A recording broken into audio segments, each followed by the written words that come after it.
అమీర్పేట్ మైత్రివడం చౌరస్తా దగ్గర చిరు వ్యాపారులు నిరసన చేపట్టారు. నాలా మీద అడ్డుగా ఉన్నాయని డబ్బా దుకాణాలను టౌన్ ప్లానింగ్ అధికారులు తొలగించడంతో వారు రోడ్ల మీద బైఠాయించారు.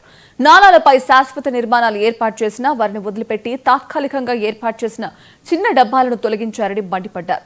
బీదవాళ్లమైన తమ మీద టౌన్ ప్లానింగ్ అధికారులు పోలీసులు ప్రతాపం చూపిస్తున్నారని, తమకు న్యాయం జరిగే వరకు పోరాటం చేస్తామని హెచ్చరించారు.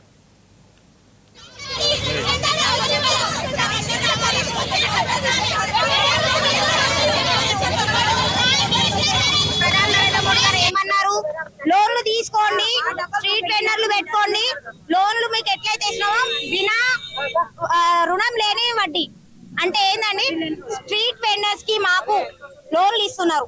అలా మేము నెలకి 200-300 కట్టి తీర్చుకోవాలి.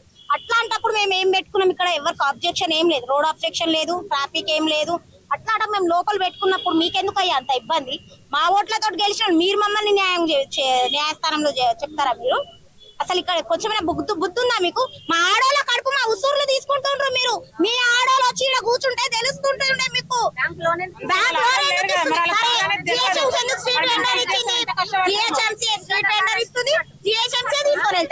అంటే మీరు కార్డు ఉంది అండ్ ప్రతి ఒక్కరం 10,000-20,000 లోన్ తీసుకున్న వాళ్ళమై కూడా ఉన్నాం. ప్రతి నెల కడుతున్నాం కూడా.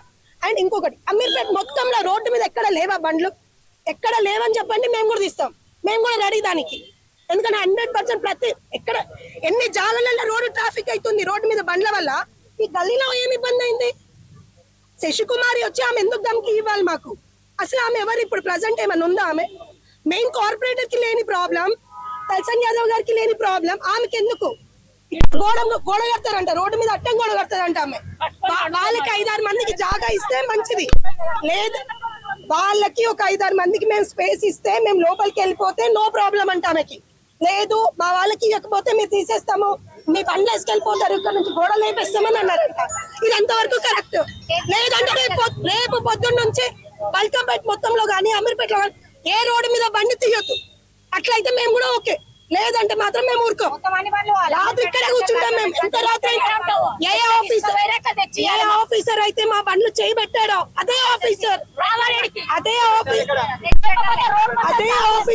మొత్తం అమీర్పేట మొత్తం తీయాలి బండ్లు. ఈడ లంబడి బస్సు నుంచి మేము వచ్చినామన్నా. మా మేడం మాకు బతుకు తెరువు చూపించింది, మేము ఇక్కడికి వచ్చి పెట్టుకున్నాం. ఎవరికి అబ్జెక్షన్ లేదు. అయితే శశికుమారి అంటే వచ్చిందంట. వచ్చి ఏమన్నా స్టార్టింగ్ లో వచ్చి మీరు కొంచెం ముంగట జరగండి, మా వాళ్ళకి ఒక 6-7 మెంబర్స్ పెట్టుకుంటాము అంటే మేమన్నాము. మా మేడం మాకు బతుకుదారి చూపించినప్పుడు మేము ఎందుకు వెళ్ళాలి? మేము వెళ్ళము, మాకేమైనా అబ్జెక్షన్స్ అవుతున్నా మేము ఏమన్నా అని చెప్పన్నాం. అట్లాంటి ఇబ్బంది లేనట్టు ఆ మూల నుంచి ఈ మూల వరకు ప్రతిసారి ప్రతి ఒక్కరు అందరూ షాపులు పెట్టుకోరు. ఈవెన్ తో ఏమైనా సరే మిర్చి పండు పెట్టుకున్నప్పుడు ఆమె కూడా 7-8 ఇయర్స్ నుంచి ఉందంట, 20 ఇయర్స్ నుంచి అంటుంది, 20 ఇయర్స్ నుంచి ఉందని అంటుంది. అట్లాంటి బాధ లేనప్పుడు జస్ట్ మేము ఇప్పుడు ఇక్కడ మా మేడం ఒక పత్తు తెరువు నుంచి చూపిస్తే మేము ఎవరికైనా ఇబ్బంది పెట్టినామా, ఎవరికైనా ట్రాఫిక్ లో ఆపినామా, ఏమైనా చెత్తలు తీసుకొచ్చి రోడ్డు మీద పడేసినామా, పోయేటో ఏమైనా ఆపినాం? ఎవరికి అబ్జెక్షన్ లేనప్పుడు ఆమెకి ఎందుకు ఒక్కదానికి అబ్జెక్షన్? అంతెందుకన్నా అంత మొన్నేమో శ్రీనివాస వచ్చినాడు, ఆ మూలవరకు వచ్చి చూసి వెళ్ళిపోయాడు, ముంగటరికి ఎవరు రాలేరు. అట్లాంటి వాళ్ళకి ఎవరికి బాధ లేనిది ఎవరికి బాధ అయ్యి ఎవరికి ఇప్పుడు ఎందుకు ఫోర్స్ చేసి ఎందుకు